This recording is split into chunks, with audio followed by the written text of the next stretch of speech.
Hello everyone, मैं सुनील एक बार फिर से आप सभी का हार्दिक स्वागत करता हूं एग्ज़ाम सिलेक्शन के ऑनलाइन डिजिटल प्लेटफॉर्म पर। जेट का एग्ज़ाम आने वाला है और अपन ने लाइव टेस्ट सीरीज चालू कर रखी थी बायोलॉजी की, और उसकी आज ये 11वीं क्लास है। इससे पहले 10 क्लासेस हमने अपलोड कर दी थी और 10 टेस्ट बोलूँ या क्लास बोलूँ समझ में नहीं आता, 10 टेस्ट हमने अपलोड कर लिए थे या 10 टेस्ट आप लोगों ने दे दिए थे। आज ये अपनी नेक्स्ट क्लास है या नेक्स्ट टेस्ट है। फिर से बता देता हूँ, ये किसी प्रकार की कोई क्लास नहीं है, ये सिर्फ और सिर्फ आपकी तैयारी को आकलन करने का या आपकी तैयारी को जांचने का एक तरीका है। तो चलिए शुरू करते हैं। शुरू करने से पहले एक छोटी सी रिक्वेस्ट है, प्लीज़ वीडियो को लाइक, चैनल को सब्सक्राइब कर दीजिए ताकि फ्यूचर में भी इसी प्रकार की इंपॉर्टेंट वीडियोस आती रहेगी तो उसका नोटिफिकेशन आपको मिलता रहेगा। ठीक है, अब शुरू करते हैं। क्वेश्चन नंबर फर्स्ट की तरफ यहाँ पर बढ़ते हैं। क्वेश्चन नंबर फर्स्ट यहाँ पर पूछा गया है, समान बुझाऊ वाले गुणसूत्र क्या कहलाते हैं। ये जब कल मैंने क्लास ली थी तो आप लोगों के लिए ये कमेंट मैंने छोड़ा, ये क्वेश्चन छोड़ा था और आपका इसको कमेंट करके जवाब देना था। ठीक है, समान बुझाऊ वाले गुणसूत्र कहलाते हैं। ए है आपका मेटासेंट्रिक, बी है एक्रोसेंट्रिक, सी है कैसेंट्रिक और डी है टीलोसेंट्रिक। जवाब देना है समान बुझाऊ वाले गुणसूत्र क्या कहलाते हैं। Option number A, B, C या डी, समान बुझाऊ वाले गुणसूत्र। बिल्कुल यहाँ पर अपन बात करते हैं समान बुझाऊ वाले गुणसूत्र मेटासेंट्रिक कहलाते हैं। जिन बच्चों ने ए जवाब दिया है बिल्कुल बेटा सबका सही जवाब है, समान बुझाऊ वाले गुणसूत्र मेटासेंट्रिक कहलाते हैं। ठीक है, नेक्स्ट प्रश्न की तरफ बढ़ते हैं। क्वेश्चन नंबर दूसरा यहाँ पर दिया गया है, क्वांटोसोम बना होता है। ऑप्शन नंबर ए है आपका 100 पर्णहरित अणुओं से, 130 पर्णहरित अणुओं से, 230 पर्णहरित अणुओं से या 500 पर्णहरित अणुओं से। जवाब देना है क्वांटोसोम। क्वांटोसोम के बारे में अगर मैं आप लोगों को बताऊं कि पौधे जो होते हैं उसमें हरित लवक होता है और हरित लवक के अंदर बेटा क्या होता है, थाइलेकोइड बंडल होता है। और थाइलेकोइड बंडल जो है उसमें ग्रेना संरचना होती है, जिसको ग्रेनम भी बोलते हैं, ग्रेना भी बोला जाता है। उसके ऊपर ये संरचना होती है, पर्णहरित के अणु उसके ऊपर उपस्थित होते हैं। तो आप लोगों को अब कमेंट करके बताना है कि उनकी जो संख्या होती है प्रत्येक ग्रेना के ऊपर या क्वांटोसोम जो है उनके ऊपर उनकी संख्या जो है वो कितनी होती है। ठीक है, यहाँ पर अपन राइट आंसर की बात करते हैं। बिल्कुल यहाँ पर राइट आंसर हो जाएगा 230। बिल्कुल यहाँ पर बात करें तो 230 से 250 के बीच में प्रत्येक क्वांटोसोम जो होता है जो 230 और 230 से 250 पर्णहरित अणुओं से मिलकर बना होता है। ठीक है, बात करते हैं क्वांटोसोम कहाँ पर उपस्थित होते हैं, तो थाइलेकोइड, ग्रेना और हरित लवक के अंदर उपस्थित होते हैं। ध्यान रखना है थाइलेकोइड और ग्रेनम जो है वो हरित लवक के ही भाग है जो सिर्फ और सिर्फ पौधों में पाए जाते हैं। ठीक है, जिन बच्चों ने यहाँ पर जवाब दिया है सी, बिल्कुल सबका सही जवाब है बेटा। क्वेश्चन नंबर तीसरा यहाँ पर दिया गया है, जेंथोफिल होता है। जेंथोफिल होता है, ए है आपका रंगहीन, बी है लाल, सी है पीला और डी है नीला। जवाब देना है जेंथोफिल होता है, रंगहीन होता है, लाल होता है, पीला होता है या नीला होता है। कमेंट करके आप लोगों को जवाब देना है जेंथोफिल के बारे में।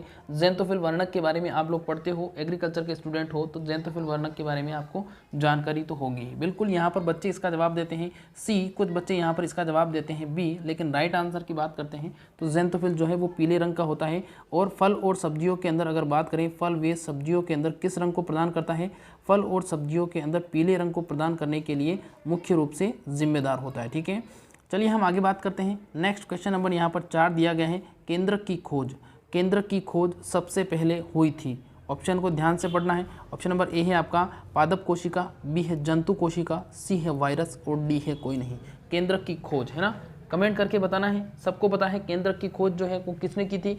बिल्कुल बेटा, केंद्रक की खोज रॉबर्ट ब्राउन नामक वैज्ञानिक ने की थी। अब यहाँ पर जवाब देना है सबसे पहले पादप कोशिका में देखा था या जंतु कोशिका में देखा था। यहाँ पर हम बात करते हैं राइट आंसर की। बच्चे लिखते हैं इसका राइट आंसर सर पादप कोशिका। बिल्कुल, जिन बच्चों ने ए जवाब दिया है सबका सही जवाब है। जो आर्किड नामक पौधा होता है, आर्किड नामक जो पौधा होता है उस आर्किड की पौधों की जड़ों के अंदर क्या किया गया था, इसको खोजा गया था। ठीक है, तो आर्किड के पौधों की जड़ों के अंदर सबसे पहले केंद्र की खोज रॉबर्ट ब्राउन के द्वारा की गई थी। ठीक है, हम नेक्स्ट प्रश्न की तरफ बढ़ते हैं। अगला यहाँ पर क्वेश्चन नंबर 5 दिया गया है, जिसमें पूछा गया है कोशिका विभाजन में एस्टर के निर्माण के लिए कौन सा कोशिकांग जिम्मेदार है। जवाब देना है कोशिका विभाजन में एस्टर के निर्माण के लिए कौन सा कोशिकांग जिम्मेदार है। ए है आपका तारककाय, बी है राइबोसोम, सी है लाइसोसोम और डी है गुणसूत्र। कमेंट करके बताना है बेटा इसका आंसर क्या होगा। एस्टर के निर्माण के लिए कौन सा कोशिकांग जिम्मेदार है। सारे के सारे जो प्रश्न है बेटा ऑथेंटिक सोर्स से लेके आता हूँ, सारे के सारे प्रश्न बहुत ही ज़्यादा इंपॉर्टेंट हैं, महत्वपूर्ण हैं, जो आपकी तैयारी को और मजबूत करेंगे। ठीक है, तो यहाँ पर अपन बात करते हैं तारक काय। जिन बच्चों ने ए जवाब दिया है तारक काय, जिसको अपन और किस नाम से जानते हैं, जिसको अपन सेंट्रोसोम के नाम से जानते हैं, ये आपका राइट आंसर हो जाएगा। ठीक है, सेंट्रोसोम के नाम से जानते हैं, ये आपका राइट आंसर हो जाएगा। मोस्ट इंपॉर्टेंट है, आप लोगों को ध्यान रखना है, इसी प्रकार के प्रश्न आपके जेट एग्जाम के अंदर पूछे जाएंगे। ठीक है, आगे बात करते हैं। क्वेश्चन नंबर 6 यहाँ पर पूछा गया है, मध्य पटलिका में प्रचुर मात्रा में पाया जाने वाला रासायनिक पदार्थ कौन सा होगा? ए है सुबेरिन, बी है पैक्टिन, सी है क्यूटीन और डी है लिग्निन। मध्य पटलिका पता है आप लोगों को कहाँ पर होती है बेटा? दो कोशिकाओं को जोड़ने के बीच जो मध्य पटलिका होती है, वो कोशिका जो होती है उसकी मध्य जो मिडिल लेमिला होती है उसे मध्य पटलिका के नाम से जानते हैं। जो किसके द्वारा बनी होती है? कैल्शियम मैग्नीशियम पैक्टेट की बनी होती है। कहीं पर कैल्शियम पैक्टेट भी लिखा होता है, लेकिन मुख्य रूप से कैल्शियम मैग्नीशियम पैक्टेट की बनी होती है। और पैक्टेट से क्या बना है? पैक्टिन बना है। तो जिन बच्चों ने बी जवाब दिया है, बिल्कुल बेटा सबका सही जवाब है पैक्टिन, इसका राइट आंसर हो जाएगा। पैक्टिन कोशिका की मध्य पटलिका के अंदर प्रचुर मात्रा में पाए जाने वाला पदार्थ होता है। ठीक है, आगे हम बात करते हैं। क्वेश्चन नंबर 7 यहाँ पर दिया है, प्रश्न को ध्यान से पढ़ना है, थोड़ा सा टफ है। यहाँ पर दिया गया है, कोशिका से कोशिका तक कोशिका द्रव की निरंतरता किसके द्वारा बनी रहती है? कोशिका से कोशिका तक कोशिका द्रव की निरंतरता। ऑप्शन नंबर ए है आपका केंद्रक छिद्र, बी है मध्य पटलिका, सी है प्लाज्मोडेस्माटा और डी है मज्जा। जवाब देना है बेटा, इसका आंसर क्या होगा? ए, बी, सी या डी? कोशिका से कोशिका तक कोशिका के द्रव के अंदर जो निरंतरता बनी रहती है उसके बारे में जवाब देना है बेटा। क्वेश्चन अब थोड़े मैं टफ लेके आऊँगा। टफ का मतलब है थोड़े इंपॉर्टेंट भी होंगे और टफ भी होंगे आप लोगों के लिए। ठीक है, यहाँ पर अपन बात करते हैं क्वेश्चन नंबर 7 के अंदर बच्चे इसका जवाब देते हैं प्लाज्मोडेस्माटा। बिल्कुल जिन बच्चों ने सी जवाब दिया है सबका सही जवाब हो जाएगा। प्लाज्मोडेस्माटा जो है बेटा क्या करता है? मुख्य रूप से दो कोशिकाओं के बीच में जो कोशिका द्रव होता है उसका आदान प्रदान करता है। ठीक है, ध्यान रखना है, उसका क्या करता है? आदान प्रदान करता है। मुख्य रूप से आप लोगों को ध्यान रखना है। ठीक है, अगला प्रश्न यहाँ पर दिया है क्वेश्चन नंबर 8, जिसमें दिया गया है लेम्ब्रुश गुणसूत्र की खोज किसने की थी? लेम्ब्रुश गुणसूत्र या लेम्ब्रश भी बोलते हैं इसको। ठीक है, ऑप्शन नंबर ए है बालबियानी, बी है रकर्ट, सी है आपका एक और दो दोनों और ऑप्शन नंबर डी है बीडल और टेटम। यहाँ पर लेम्ब्रश गुणसूत्र जो है इसको अपन और किस नाम से जानते हैं? लेम्ब्रश गुणसूत्र को अपन जाइंट क्रोमोसोम या जाइंट गुणसूत्र या बड़ा गुणसूत्र के नाम से जानते हैं। इन्हें अपन दैत्याकार गुणसूत्र के नाम से जानते हैं। ये आकार में बड़े गुणसूत्र होते हैं। अगर यहाँ पर बात करते हैं कि लेम्ब्रश गुणसूत्र की खोज, तो बिल्कुल यहाँ पर बच्चे जवाब देते हैं बालबियानी, लेकिन बालबियानी और रकट दोनों ही, ऑप्शन नंबर डी सी इसका राइट आंसर हो जाएगा। बालबियानी और रकट दोनों वैज्ञानिक जो थे उन्होंने इसको खोजा था। कहाँ पर खोजा था बेटा? कीट की जो लार ग्रंथियाँ होती हैं, ध्यान रखना है, कीट की जो लार ग्रंथियाँ होती हैं उन लार ग्रंथियों के अंदर इसको खोजा था। तो ध्यान रखना है, इंपॉर्टेंट है बेटा, आप आ सकता है। इसकी जो संरचना है वो किस प्रकार से होती है? इसकी जो संरचना है वो आपकी जो लैंप को साफ करने का जो ब्रश होता है उसके समान होती है, इसीलिए इसे लेम्ब्रश गुणसूत्र के नाम से जाना जाता है। ठीक है, नेक्स्ट प्रश्न की तरफ बढ़ते हैं। क्लास पसंद आ रही हो तो लाइक जरूर करना बेटा। अगला यहाँ पर दिया गया है कि जीवाणु की कोशिका भित्ति बनी होती है। ए है पॉलीसेकेराइड, बी है लिपिड, सी है प्रोटीन और डी है उपरोक्त सभी। जीवाणु की कोशिका भित्ति बनी होती है ना? जवाब देना है,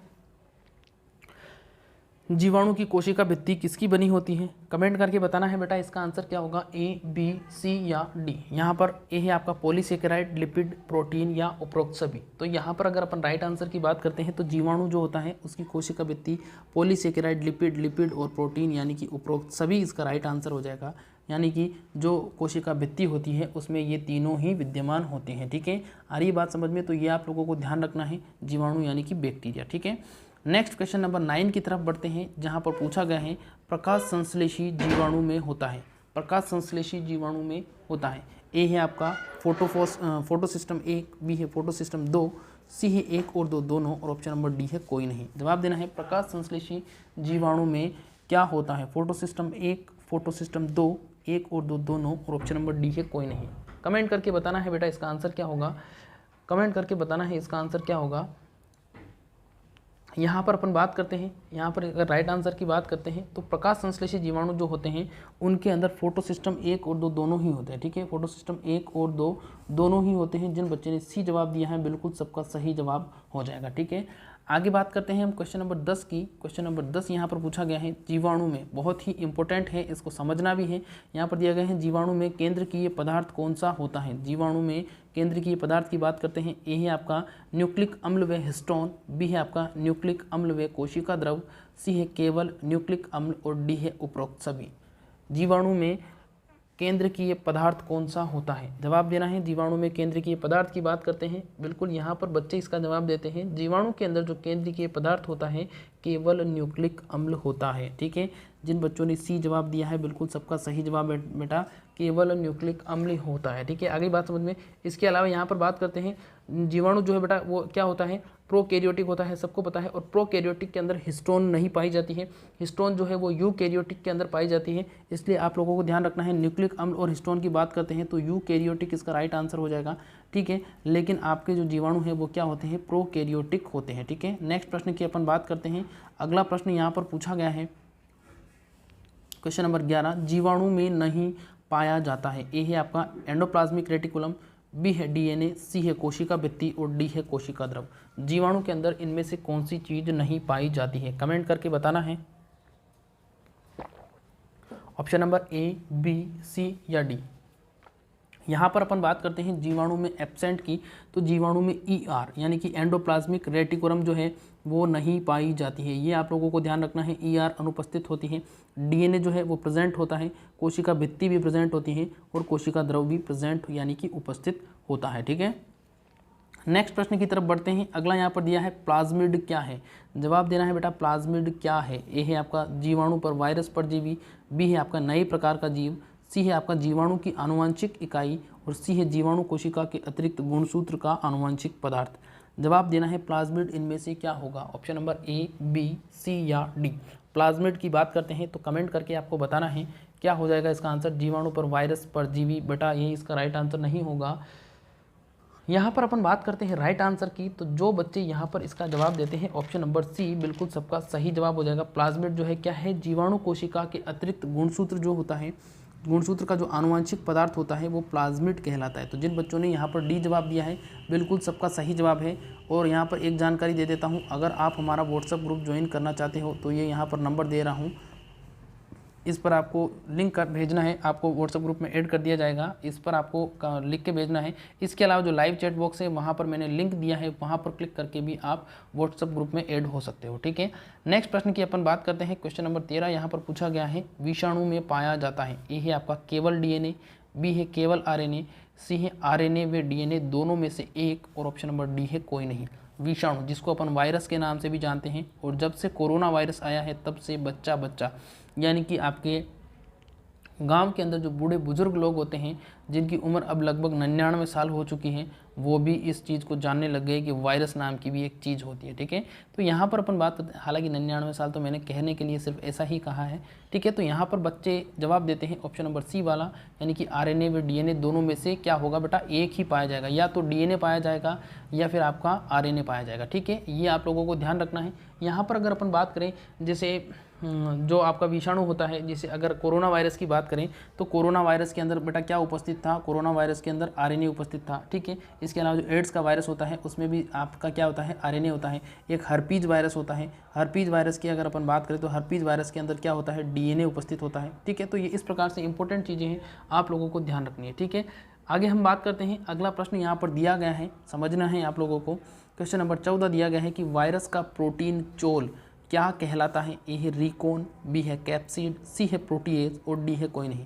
प्रोटीन चोल की बात करूं या प्रोटीन आवरण की बात करूं, या यूँ कह सकते हैं कि बाहर का जो कवरिंग मटेरियल है उसकी बात करूं, तो उसका आपको कमेंट करके जवाब देना है। वायरस का प्रोटीन चोल या प्रोटीन आवरण या बाहर का आवरण, बिल्कुल यहाँ पर बच्चे इसका जवाब देते हैं बाहर का प्रोटीन आवरण जो है वो क्या कहलाता है, कैप्सिड कहलाता है। इंपॉर्टेंट है बेटा, ध्यान रखना, प्रश्न आपके जेट के एग्जाम में पूछा भी गया है। वायरस का प्रोटीन आवरण कैप्सिड कहलाता है। वायरस को सिर्फ और सिर्फ इलेक्ट्रॉन जो माइक्रोस्कोप होता है जिसको नॉल और रस्का नामक वैज्ञानिक ने बनाया था, उसी के द्वारा सिर्फ और सिर्फ देखा जा सकता है। ठीक है, नेक्स्ट प्रश्न की तरफ बढ़ते हैं। क्वेश्चन नंबर 16, क्वेश्चन नंबर 15 यहाँ पर दिया है एंजाइम अनुपस्थित होते हैं। एंजाइम अनुपस्थित होते हैं। ए है आपका जीवाणु में, बी है कवक में, सी है शैवाल में और डी है विषाणु। जवाब देना है एंजाइम अनुपस्थित होते हैं। एंजाइम, इनमें से ऐसे कौन सा जीव है जिसमें एंजाइम नहीं पाए जाते हैं? कमेंट करके आपको जवाब देना है। Option number A, B, C या डी। संख्या बेटा, बच्चों की संख्या जो है वो लगातार बढ़ नहीं रही है, उल्टा कम हो रही है ना। तो संख्या आप लोगों को शेयर जब करोगे दोस्तों के साथ तब संख्या बढ़ेगी, ठीक है। यहाँ पर बात करते हैं, बच्चे इसका जवाब देते हैं डी। जिन बच्चों ने डी जवाब दिया है सबका सही जवाब हो जाएगा एंजाइम। विषाणु जो होते हैं, विषाणु के अंदर एंजाइम एब्सेंट होते हैं, ठीक है। ये बहुत ही महत्वपूर्ण प्रश्न है, आप लोगों को ध्यान रखना है। अच्छा, इसके अलावा अगर अपन और आगे बात करते हैं तो कुछ अपवाद ऐसे होते हैं जिनके अंदर क्या होता है, रिस्ट्रिक्शन एंडोन्यूक्लियस वगैरह, जिनके अंदर एंजाइम भी उपस्थित होते हैं, लेकिन लगभग 99% जो विषाणु होते हैं उसके अंदर एंजाइम अनुपस्थित होते हैं, ठीक है। नेक्स्ट प्रश्न की तरफ बढ़ते हैं। क्वेश्चन नंबर 16 यहाँ पर दिया गया है कि वायरल डिजीज लक्षण उत्पन्न करने वाला आरएनए कहलाता है। जो वायरल डिजीज के लक्षण उत्पन्न करता है वो आरएनए क्या कहलाएगा? ए है आपका वायरॉइड, बी है आपका वायरियन, सी है HIV और डी है कोई नहीं। जवाब देना है वायरल डिजीज़ के जो लक्षण उत्पन्न करता है वो क्या कहलाता है, ठीक है। कमेंट करके बताना है बेटा इसका आंसर क्या होगा, ए, बी, सी या डी। कमेंट करके बताना है। बिल्कुल सारे के सारे जो क्वेश्चन है बहुत ही इंपॉर्टेंट हैं। यहाँ पर बच्चे इसका जवाब देते हैं वायरॉइड। जिन बच्चों ने वायरॉइड जवाब दिया है सबका सही जवाब है ए, इसका राइट आंसर हो जाएगा। अब यहाँ पर थोड़ा अपन बात करते हैं। देखिए, जो वायरस की संक्रामक अवस्था होती है, एक ध्यान रखना है, वायरस की संक्रामक अवस्था अगर आपसे पूछ ले तो वायरस जो है उसकी संक्रामक अवस्था क्या कहलाएगी? संक्रामक अवस्था उसकी वायरियन कहलाती है, ठीक है। ये आप लोगों को ध्यान रखना है। इसके अलावा यहाँ पर अपन बात करें तो जो वायरॉइड है उसकी खोज के बारे में अगर बात करें तो वायरॉइड की खोज जो है T.O. डाइनर नामक वैज्ञानिक ने की थी। T.O. डाइनर नामक एक वैज्ञानिक थे, उन्होंने वायरॉइड की खोज की थी। इसके अलावा अगर अपन और बात करें तो वायरस का जो प्रोटीन चोल होता है वो कैप्सिड कहलाता है, और उसमें क्या होता है, उसके अंदर भी रोग के उत्पन्न करने की क्षमता होती है, और उस रोग के उत्पन्न करने की क्षमता वाले प्रोटीन चोल को अपन प्रियोन के नाम से जानते हैं। समझ में आ रही बात? इंपॉर्टेंट है, ध्यान रखना। यानी कि जिसके अंदर जेनेटिक मटेरियल नहीं है, सिर्फ और सिर्फ कैप्सिड है, और उस कैप्सिड के अंदर भी रोग को उत्पन्न करने की क्षमता अगर पाई जाती है तो वो प्रियोन कहलाते हैं। तो प्रियोन, वायरियन, वायरॉइड और वायरस, इन सभी में अंतर आप लोगों को आना चाहिए, ठीक है। हम नेक्स्ट प्रश्न की तरफ बढ़ते हैं। क्वेश्चन नंबर यहाँ पर दिया गया है 17, जिसमें पूछा गया है वह स्थान जहाँ वायरस की प्रोटीन परत संश्लेषित होती है कहलाती है। प्रश्न को थोड़ा ध्यान से समझोगे तो आपको समझ में आएगा। वह स्थान जहाँ पर वायरस की प्रोटीन परत संश्लेषित होती है क्या कहलाती है? ए है आपका परपोषित की कहाँ पर संश्लेषित? ए है आपका परपोषी की प्लाज्मा झिल्ली में, बी है आपका परपोषी के माइटोकॉन्ड्रिया में, सी है आपका वायरस के आरएनए में, और डी है परपोषी के राइबोसोम पर। अब आप लोगों को समझना है प्रश्न को, प्रश्न बहुत ही अच्छा है, ध्यान से समझना है। वह स्थान जहाँ पर वायरस की प्रोटीन परत संश्लेषित होती है। यहाँ पर अगर अपन राइट आंसर की बात करते हैं तो इसका राइट आंसर क्या हो जाएगा? बिल्कुल, यहाँ पर राइट आंसर की बात करते हैं तो इसका राइट आंसर हो जाएगा परपोषी के राइबोसोम में। अब आप सब लोगों को पता है वायरस जो है वो क्या होता है बेटा, वायरस किसी परपोषी के बाहर अगर है तो वो निर्जीव की तरह कार्य करता है, और किसी परपोषी के अंदर है तो वो सजीव की तरह कार्य करता है। ये आप लोगों को पता है, ठीक है। तो सजीव और निर्जीव के बीच की संयोजक कड़ी भी इसको क्या कहते हैं? सजीव और निर्जीव के बीच की संयोजक कड़ी भी किसे कहते हैं? संयोजक कड़ी वायरस को कहा जाता है, ठीक है। तो जब ये वायरस का इन्फेक्शन हो जाता है तब ये कोशिका के अंदर एंटर होकर जो राइबोसोम होते हैं, राइबोसोम से क्या करता है बेटा? राइबोसोम से अपना प्रोटीन लेता है और प्रोटीन की परत का निर्माण करता है, और उस प्रोटीन की परत को अपन कैप्सिड के नाम से जानते हैं। किस नाम से जानते हैं? कैप्सिड के नाम से जानते हैं। ये मैंने आपको पीछे वाले प्रश्न में बताया था। तो क्लास अगर अच्छी लग रही है तो प्लीज़ वीडियो को लाइक और चैनल को सब्सक्राइब करते रहिएगा, ठीक है। फिर हम आगे बात करते हैं। अगला प्रश्न यहाँ पर दिया गया है क्वेश्चन नंबर 18, वायरियन संदर्भित करता है। जवाब देना है वायरियन संदर्भित करता है। ए है आपका विषाणु के कैप्सिड को, बी है मृत विषाणु को, सी है विषाणु के न्यूक्लिक अम्ल को, और डी है आपका विषाणु के पूर्ण रूप को। अब जवाब देना है वायरियन संदर्भित करता है, ए, बी, सी या डी। जवाब देना है ए, बी, सी, डी। कमेंट करके आप लोगों को बताना है इसका आंसर क्या होगा। वायरियन संदर्भित करता है, किसको संदर्भित करेगा बेटा? कमेंट करके आप लोगों को इसका जवाब देना है, ठीक है। यहाँ पर बात करते हैं वायरियन के संदर्भ में, तो विषाणु का जो पूर्ण रूप है, विषाणु का जो पूर्ण रूप है उसको संदर्भित करता है, ठीक है। वायरियन जो है वो क्या करता है? मुख्य रूप से विषाणु के समान रोग को उत्पन्न करने की क्षमता रखता है। समझ में आ रही है बात? रोग को उत्पन्न करने की क्षमता रखता है। इसीलिए यहाँ पर क्या दिया गया है कि वायरियन को संदर्भित करने के संदर्भ में कि विषाणु जो है वो वायरियन के रूप में भी कार्य कर सकता है, ठीक है। विषाणु के रूप में भी कार्य कर सकता है, ठीक है। अगला यहाँ पर बात करते हैं। नेक्स्ट प्रश्न यहाँ पर दिया गया है राइजोपस को आमतौर पर जाना जाता है? क्वेश्चन नंबर 19, राइजोपस को आमतौर पर जाना जाता है। ए है आपका क्राउन गोल, बी है ब्लैक मोल्ड, सी है ग्रीन मोल्ड और डी है ब्लू मोल्ड, है ना। आप लोगों को मैंने जब ओनियन पढ़ाया होगा, अगर ऑनलाइन क्लास में आपने मेरे से पढ़ा होगा, तो जो ओनियन होता है उसके अंदर मैंने आप लोगों को बताया था ब्लैक मोल्ड डिजीज़ के बारे में, ब्लैक मोल्ड डिजीज़ के बारे में बताया था। अब यहाँ पर कमेंट करके बताना है राइजोपस को आमतौर पर, बच्चे यहाँ पर जवाब देते हैं कि सर इसका ब्लैक मोल्ड। बिल्कुल यहाँ पर राइट आंसर जिन बच्चों ने ब्लैक मोल्ड दिया है बिल्कुल सबका सही जवाब हो जाएगा। ये एक प्रकार का क्या है बेटा, कवक है, एक प्रकार का क्या है, कवक है, जो क्या करता है, रोग फैलाने का कार्य करता है। ब्लैक मोल्ड डिजीज़ जो है वो किसके अंदर लगती है, प्याज के अंदर लगती है, मैं बता चुका हूँ आप लोगों को, ठीक है। तो इंपॉर्टेंट है बेटा, ध्यान रखना, कहीं से भी प्रश्न को घुमा के किसी भी प्रकार से आपसे पूछा जा सकता है। अगला यहाँ पर प्रश्न क्वेश्चन नंबर 19 के बाद में 20 दिया गया है, निम्नलिखित में से कौन सा एक खाद्य कवक है। प्रश्न बहुत ही इंपॉर्टेंट है, ध्यान से समझना है, कौन सा एक खाद्य कवक है। ए है एगरिकस, बी है राइजोपस, सी है स्मट और डी है आइनबिना, है ना। जवाब देना है, इसका आंसर क्या होगा, इनमें से ऐसा कौन सा कवक है जिसको अपन खाते हैं। आप अगर किसी भी कवक के बारे में जानते हो जिसे खाया जाता है तो उसको आपको कमेंट करके बताना है, बिल्कुल उनमें से ही आंसर निकल के आएगा। यहाँ पर अपन बात करते हैं तो इसका आंसर क्या हो जाएगा, बच्चे इसका जवाब देते हैं ऑप्शन नंबर ए, कुछ बच्चे बी जवाब देते हैं, लेकिन राइट आंसर इसका हो जाएगा एगरिकस, है ना। एगरिकस क्या है बेटा, एगरिकस बाईस्पोरस, है ना, बाईस्पोरस इसका पूरा नाम है। और ये क्या है, ये है आपकी बटन मशरूम। क्या है, बटन मशरूम। और बटन मशरूम की अगर बात करें तो मशरूम के अंदर लगभग 33 से 35% क्या पाया जाता है, प्रोटीन पाया जाता है, ठीक है। जो लोग मांस नहीं खाते हैं उनके लिए प्रोटीन का अच्छा स्रोत माना जाता है। एक आप लोगों को ध्यान रखना है, प्लूटोरस जो स्पीसीज़ होती है वो भी आपकी क्या होती है, वो भी आपकी क्या होती है, मशरूम होती है। ये भी आप लोगों को ध्यान रखना है, ठीक है। तो ये एगरिकस बाईस्पोरस ये भी मशरूम है, जिसको अपन कुकुरमता के नाम से जानते हैं, और इसका अनुसंधान संस्थान सोलन हिमाचल प्रदेश के अंदर है, ठीक है। अगला यहाँ पर दिया है क्वेश्चन नंबर 21, जिसमें पूछा गया है खमीर या यीस्ट किस वर्ग के अंतर्गत आता है। खमीर या यीस्ट किस वर्ग के अंतर्गत आता है। ए है आपका ड्यूरोमाइसिटीज, ड्यूरो है बेटा ये, बी है आपका एस्कोमाइसिटीज, सी है जाइगोमाइसिटीज और डी है बेसिडियोमाइसिटीज। कमेंट करके बताना है खमीर या यीस्ट किस वर्ग के अंतर्गत आता है। बिल्कुल यहाँ पर अपन बात करते हैं खमीर या यीस्ट की, तो खमीर या यीस्ट जो है बच्चे जवाब देते हैं एस्कोमाइसिटीज, बिल्कुल एस्कोमाइसिटीज के अंतर्गत आएगा। बी इसका राइट आंसर हो जाएगा। एक प्रकार का क्या होता है बेटा, एक प्रकार का कवक होता है, ठीक है, जिसका उपयोग अपन बेकरी उद्योग में करते हैं। ये भी आपसे पूछा जा सकता है। अगला यहाँ पर क्वेश्चन नंबर 22 दिया गया है, खमीर जल्दी से वृद्धि करते हैं। कमेंट करके बताना है। अब खमीर के 2-3 इंपॉर्टेंट क्वेश्चन आएंगे तो उनको आपको अटेंड करना है, ठीक है। यहाँ पर पूछा गया है खमीर जल्दी से वृद्धि करते हैं। ए है आपका चीनी के विलयन में, बी है आपका गाय के गोबर में, सी है आपका नमकीन जल में और डी है आशुद्ध जल में। जवाब देना है खमीर जल्दी से वृद्धि करते हैं। खमीर जो है वो जल्दी से वृद्धि करते हैं, किसके अंदर वृद्धि करते हैं, चीनी के विलयन में, गाय के गोबर में, नमकीन जल में या आशुद्ध जल में। बच्चे यहाँ पर जवाब देते हैं सर चीनी के विलयन में। बिल्कुल जिन बच्चों ने यहाँ पर ए जवाब दिया है सबका सही जवाब हो जाएगा। चीनी के विलयन में खमीर जो है जल्दी ग्रोथ करते हैं, ठीक है। अगले प्रश्न की बात करते हैं।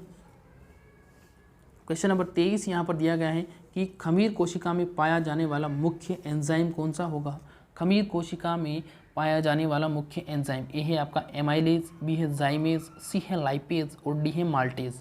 जवाब देना है खमीर कोशिका में पाया जाने वाला सबसे मुख्य enzyme, option number A, B, C या डी। कमेंट करके बताना है।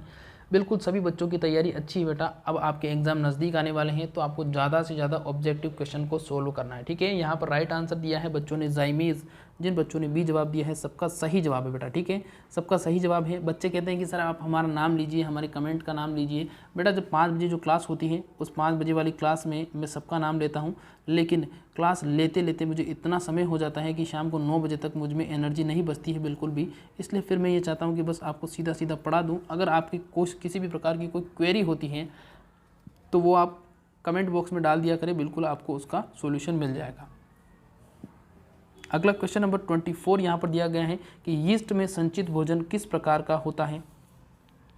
ए है आपका प्रोटीन, बी है आपका तेल व ग्लाइकोजन, सी है स्टार्च और डी है कार्बोहाइड्रेट व वसा। ईस्ट यानी कि जो ईस्ट की अपन बात कर रहे थे, खमीर को ईस्ट कहते हैं, तो ईस्ट के अंदर ईस्ट जो होती है उसके अंदर जो संचित भोजन होता है वो किसके रूप में होता है, प्रोटीन, तेल, ग्लाइकोजन, स्टार्च, कार्बोहाइड्रेट या वसा। बिल्कुल यहाँ पर राइट आंसर की बात करते हैं। बच्चे लिखते हैं कि सर ग्लाइकोजन राइट आंसर हो जाएगा। तो बी जिन बच्चों ने जवाब दिया है तेल व ग्लाइकोजन, वैसे तो मुख्य रूप से जो ग्लाइकोजन होता है उसके रूप में इसको संचित किया जाता है। और पादपों के संदर्भ में अगर अपन बात करें तो पादपों के संदर्भ में स्टार्च हो जाएगा। लेकिन यहाँ पर पूछा गया है भोजन के रूप में, तो मुख्य रूप से भोजन के रूप में अगर बात करता है ईस्ट के संदर्भ में, तो ईस्ट के संदर्भ में ग्लाइकोजन इसका राइट आंसर हो जाएगा, मोस्ट इंपॉर्टेंट है। ठीक है, अगला यहाँ पर दिया है क्वेश्चन नंबर 25 यहाँ पर, जिसमें पूछा गया है माइसीलियम किसका वानस्पतिक नाम है। माइसीलियम किसका वानस्पतिक नाम है। ए है आपका शैवाल, बी है आपका कवक, सी है ब्रायोफाइटा और डी है टेरिडोफाइटा। माइसीलियम किसका वानस्पतिक नाम है। माइसीलियम का जवाब देना है बेटा, माइसीलियम किसका वानस्पतिक नाम है। बिल्कुल बिल्कुल सभी बच्चों की तैयारी अच्छी है। यहाँ पर अपन राइट आंसर की बात करते हैं, ऑप्शन नंबर बी जिन बच्चों ने जवाब दिया है सबका सही जवाब है। एक प्रकार का क्या है बेटा, कवक है, एक प्रकार का क्या है, फंजाई है। ठीक है, एक प्रकार का फंजाई है, आप लोगों को ध्यान रखना है। अगला यहाँ पर प्रश्न देखिए क्या दिया गया है, क्वेश्चन नंबर 26, जिसमें पूछा गया है यीस्ट या खमीर जो है वो किसका स्रोत माना जाता है। केवल विटामिन सी का, राइबोफ्लेविन व विटामिन सी का, शर्करा का या प्रोटीन का। यीस्ट या खमीर की बात करते हैं तो किसका स्रोत माना जाता है, कमेंट करके बताना है, ए बी सी या डी। यहाँ पर अपन बात करते हैं, बिल्कुल यहाँ पर जो बच्चे इसका जवाब देते हैं ऑप्शन नंबर बी वाला बिल्कुल सबका सही जवाब है, राइबोफ्लेविन व विटामिन सी, है ना, बी इसका राइट आंसर हो जाएगा। ईस्ट या खमीर जो है राइबोफ्लेविन व विटामिन सी का सबसे अच्छा स्रोत माना जाता है। ठीक है, नेक्स्ट प्रश्न की बात करते हैं। क्वेश्चन नेक्स्ट यहाँ पर दिया गया है माइकोराइजा क्या है। एक प्रकार का कवक व पौधों के बीच में सहजीवी संबंध, बी है आपका परजीवी कवक, सी है आपका तना जो जड़ के समान होता है और डी है आपका लंबी पतली जड़। जवाब देना है बेटा, इसका आंसर क्या होगा। माइकोराइजा क्या है, कवक व पौधों के बीच में सहजीवी संबंध। कुछ बच्चे यहाँ पर बी लिखते हैं, कुछ बच्चे यहाँ पर ए जवाब देते हैं। राइट आंसर की अगर अपन बात करें तो इसका राइट आंसर क्या हो जाएगा, माइकोराइजा जो है बेटा वो उसमें क्या होता है, कवक व पौधों के बीच में सहजीवी संबंध होता है और माइकोराइजा पौधों को क्या करता है, पी यानी कि फास्फोरस उपलब्ध करवाता है और बदले में पौधा उसको रहने के लिए स्थान उपलब्ध करवाता है। ठीक है, तो ये इंपॉर्टेंट चीज़ है बेटा, ध्यान रखना है। इसी प्रकार के प्रश्न आपके जेड के एग्जाम के अंदर पूछे जाएंगे। ठीक है, अगला यहाँ पर दिया है क्वेश्चन नंबर 28, जिसमें पूछा गया है कि ऊर्जा उपापचय में कौन सा तत्व एक स्वतंत्र भूमिका निभाता है। ऊर्जा उपापचय में कौन सा तत्व एक स्वतंत्र भूमिका निभाता है। ए है आपका कैल्शियम, बी है सोडियम, सी है सल्फर और डी है फास्फोरस। ऊर्जा उपापचय में कौन सा तत्व एक स्वतंत्र भूमिका निभाता है, कैल्शियम, सोडियम, सल्फर या फास्फोरस। बिल्कुल यहाँ पर अपन बात करते हैं ऊर्जा उपापचय में, तो ऊर्जा उपापचय का राइट आंसर बच्चों ने दिया है ऊर्जा उपापचय में फास्फोरस यानी कि पी। जिन बच्चों ने इसका जवाब दिया है ऑप्शन नंबर डी, बिल्कुल सबका सही जवाब है पी, इसका राइट आंसर हो जाएगा। यानी कि फास्फोरस जो है वो मुख्य रूप से एक स्वतंत्र तत्व की भूमिका के रूप में उभर कर आता है जब ऊर्जा का उपापचय होता है। जैसे आप लोगों ने पढ़ा होगा, अगर यहाँ पर बात करें तो एडिनोसिन ट्राइफास्फेट, तो फास्फेट यहाँ पर आ रहा है, एक सुना होगा एडीपी एडिनोसिन डाइफास्फेट, तो यहाँ पर भी फास्फोरस यानी कि पी जो है वो उपस्थित है। ठीक है, तो क्या करता है, स्वतंत्र रूप से ऊर्जा उपापचय में क्या करता है, उसकी भूमिका निभाता है। एटीपी और एडीपी की बात करते हैं तो मुख्य रूप से एटीपी जो है इसका मुख्य रूप से ध्यान रखना है, इसका निर्माण माइटोकॉन्ड्रिया में होता है, इसीलिए इसे अपन कोशिका की पावर हाउस या शक्ति गृह कहते हैं। 29वां प्रश्न यहाँ पर पूछा गया है रंध्रों की गति को कौन नियंत्रित करता है। रंध्र जो है उसे अपन स्टोमेटा के नाम से जानते हैं और स्टोमेटा कहाँ पर पाए जाते हैं बेटा, पत्तियों पर पाए जाते हैं। यहाँ पर बात करता हूँ तो स्टोमेटा की जो संरचना है कुछ इस प्रकार से होती है, जिसके अंदर इसके आसपास जो है बेटा क्या होती है, इसके आसपास गार्ड सेल होती है, गार्ड सेल होती है जिसे अपन और किस नाम से जानते हैं, रक्षक कोशिका के नाम से जानते हैं।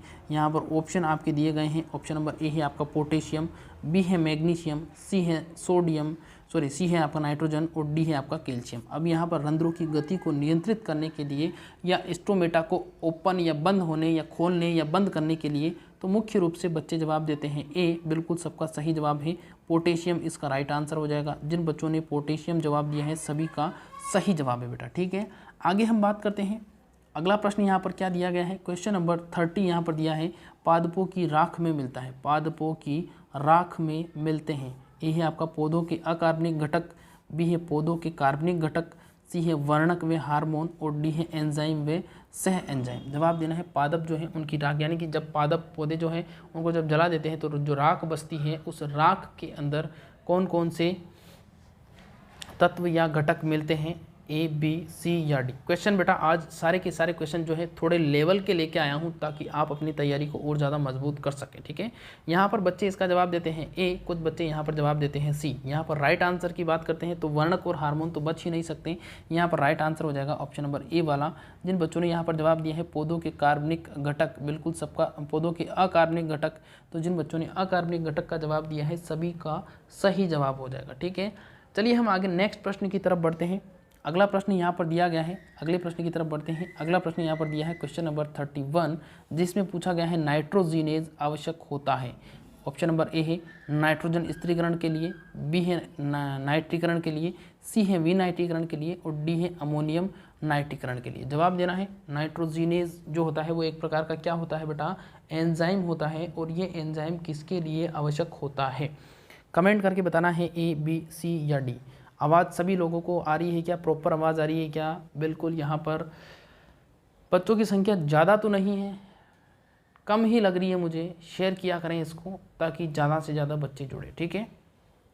और जिन बच्चों ने अभी तक लाइक नहीं किया है लाइक कर दीजिए। कमेंट करके भी नहीं जाते हो कि सर क्लास आपने अच्छी ली है या बुरी ली है, या कोई कमी है या नहीं है, या आगे आपके लिए कौन से क्वेश्चन लेके आए, कमेंट तो करके जाया करो कम से कम। बिल्कुल बच्चे यहाँ पर जवाब देते हैं अमोनियम नाइट्रीकरण। जिनने अमोनियम नाइट्रीकरण जवाब दिया है सबका सही जवाब है।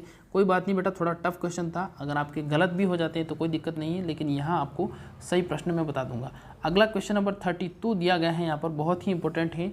स्फीत दाब को बनाए रखने का कार्य कौन सा तत्व करती है? ऑप्शन नंबर ए है पोटेशियम, बी है सोडियम, सी है मैग्नीशियम और डी है फास्फोरस। कोशिका में स्फीत दाब है ना, स्फीत दाब को बनाए रखने के लिए कौन सा तत्व जिम्मेदार है? Option number A, B, C या डी। स्फीत दाब को बनाए रखने के लिए जवाब देना है बेटा, स्फीत दाब को बनाए रखने के लिए कौन सा तत्व जिम्मेदार है? यहाँ पर बात करते हैं राइट आंसर की। स्फीत दाब को बनाए रखने के लिए पोटेशियम बच्चों ने जवाब दिया है, बिल्कुल सबका सही जवाब हो जाएगा। पोटेशियम जो है वो क्या करता है, स्फीत दाब को बनाए रखता है। इसके अलावा स्ट्रोमेटा को क्या करता है, स्ट्रोमेटा क्लोजिंग के लिए भी सबसे ज़्यादा इंपॉर्टेंट है, जैसा कि अपने पीछे वाले प्रश्न में डिस्कस किया था, ठीक है। स्ट्रोमेटा यानी कि जो आपके पत्तियों के रंध्र होते हैं, ठीक है। नेक्स्ट यहाँ पर क्वेश्चन नंबर 33 दिया गया है कि गुलाबी रंग का वर्णक हीमोग्लोबिन या लेग हीमोग्लोबिन पाया जाता है, ठीक है। लेग हीमोग्लोबिन ही होगा। ए है आपका मनुष्य में, बी है कवक में, सी है दलहनी फसलों में और डी है हृदय में। जवाब देना है इसका आंसर क्या होगा। गुलाबी रंग का क्या है बेटा, गुलाबी रंग का क्या हो जाएगा, गुलाबी रंग का लेग हीमोग्लोबिन वर्णक है। और सबको पता है कहाँ पर पाया जाता है, जड़ों में पाया जाता है। और किसकी जड़ों में पाया जाता है, पादप की जड़ों में पाया जाता है। और किसकी पादप की जड़ों में पाया जाता है, जो लेग्यूमिनोसी प्लांट होते हैं उन लेग्यूमिनोसी प्लांट में पाया जाता है। तो इसका राइट आंसर हो जाएगा दलहनी फसलें जो होती हैं उनकी जड़ों के अंदर क्या पाया जाता है, गुलाबी रंग का वर्णक लेग हीमोग्लोबिन पाया जाता है, जो नाइट्रोजन को स्थिरीकरण करने का कार्य करता है, ठीक है। उम्मीद करता हूँ लाइव सेशन अच्छा लग रहा होगा। प्रश्न संख्या 34 यहाँ पर पूछी गई है कि नेफ्रेथस कहलाते हैं। ऑप्शन नंबर ए है आपका पिचर प्लांट, बी है आपका सनड्यू प्लांट, सी है आपका फाइकस और डी है कोई नहीं। नेफ्रेथस क्या कहलाते हैं बेटा? Option number A, B, C या डी। यहाँ पर अपन बात करते हैं नेपेतस की, तो जवाब जरूर देना है, इंपॉर्टेंट प्रश्न है ना। नेपेतस की बात करते हैं, नेपेतस बेटा क्या कहलाएंगे? बच्चे यहाँ पर जवाब देते हैं सी, कुछ बच्चे ए जवाब देते हैं। राइट आंसर की बात करते हैं तो जो पिक्चर प्लांट होते हैं वो ही आपके नेपेतस होते हैं। पिक्चर प्लांट को अपन और किस नाम से जानते हैं? इसको अपन और नाम जानते हैं घटपर्णी पादप के नाम से, है ना। ध्यान रखना है, घटपर्णी पादप के नाम से भी इसे जाना जाता है। अच्छा, ये क्या करते हैं? ये बेटा कीटों का भक्षण करते हैं। क्या करते हैं? कीट का भक्षण करते हैं, ये आप लोगों को ध्यान रखना है। अच्छा, कीट का भक्षण जो है, इनकी आकृति कुछ इस विशेष प्रकार की होती है, जो ये कीटों को, इंसेक्ट को, कीट जो है उनको क्या, पौधों को जब ये नुकसान पहुंचाने जाते हैं तो ऑटोमेटिकली ये इनको जकड़ लेता है। और मतलब कुछ इस प्रकार का मैकेनिज्म होता है जिसके कारण ये इसके अंदर फंस जाते हैं और इस प्रकार से ये घटपर्णी पादप जो है वो कीटों का भक्षण करते हैं। तो उम्मीद करता हूँ जो क्लास है वो अच्छी लग रही होगी। अगला यहाँ पर प्रश्न पूछा गया है, पेलेडे पार्टिकल किसको बोला जाता है? ऑप्शन नंबर ए है आपका राइबोसोम, बी है केंद्रिका, सी है ER और डी है कोशिका द्रव। पेलेडे पार्टिकल का जवाब देना है बेटा। आंसर क्या होगा? पेलेडे पार्टिकल किसको बोला जाता है? ऑप्शन नंबर ए है आपका राइबोसोम, केंद्रिका, ईआर या कोशिका द्रव। सबको पता है, क्वेश्चन इंपॉर्टेंट है। पेलेडे पार्टिकल आपके राइबोसोम को बोला जाता है, या यहाँ पर अगर बात करें तो राइबोसोम जो है वो सबसे छोटा कोशिकांग माना जाता है, सबसे छोटा कोशिकांग माना जाता है। इसके अलावा यहाँ पर बात करें तो इसमें क्या होता है, प्रोटीन का निर्माण होता है, प्रोटीन का संश्लेषण होता है, प्रोटीन निर्माण फैक्ट्री कहलाता है। इसकी जो खोज की थी वो पेलेडे नामक वैज्ञानिक ने की थी, इसीलिए इसे अपन पेलेडे कण या पेलेडे पार्टिकल के नाम से जानते हैं। ठीक है, तो उम्मीद करता हूँ आज का ये जो लाइव सेशन है आपको अच्छा लगा होगा। अच्छा लगा हो तो प्लीज़ वीडियो को लाइक, चैनल को सब्सक्राइब करिएगा। आज संख्या फिर अच्छी नहीं थी, वरना मैं आपको पूरे 50 क्वेश्चन सॉल्व करवाता। कल फिर मुलाकात होगी अपनी, कल मैं आपको 50 क्वेश्चन सॉल्व करवाऊंगा। आप इसके नीचे कमेंट करके जाना। आज का जो प्रश्न है वो मैं आपको पूछ रहा हूँ, यहाँ पर बताना है जो आपका इलेक्ट्रॉन माइक्रोस्कोप है, जो इलेक्ट्रॉन माइक्रोस्कोप है उसकी खोज किसने की थी, है ना। इलेक्ट्रॉन सूक्ष्मदर्शी जो है उस सूक्ष्मदर्शी की खोज किसने की थी। लाइव चैट बॉक्स में नहीं बताना है, कमेंट बॉक्स में कमेंट करके बताना है। देखते हैं कितने बच्चे इस प्रश्न का सही उत्तर दे पाते हैं। और कल फिर मुलाकात होगी। लाइक ज़रूर करना है, क्लास कैसी लगी कमेंट करके ज़रूर बताना है। तो आज के लिए बस इतना ही, मुलाकात होगी कल ठीक 5 बजे। तब तक के लिए नमस्कार, खुश रहिए, मस्त रहिए, अपनी तैयारी को आगे बढ़ाते रहिए। और ग्रुप ज्वाइन करना है तो लिंक मैंने यहाँ पर लाइव चैट बॉक्स में सबसे ऊपर दिया है, वहाँ जाके लिंक को ज्वाइन करके व्हाट्सएप ग्रुप को ज्वाइन कर लीजिए, ताकि आपको जल्दी से इसकी PDF मिल जाए। तो आज के लिए बस इतना ही। Thank you, good night.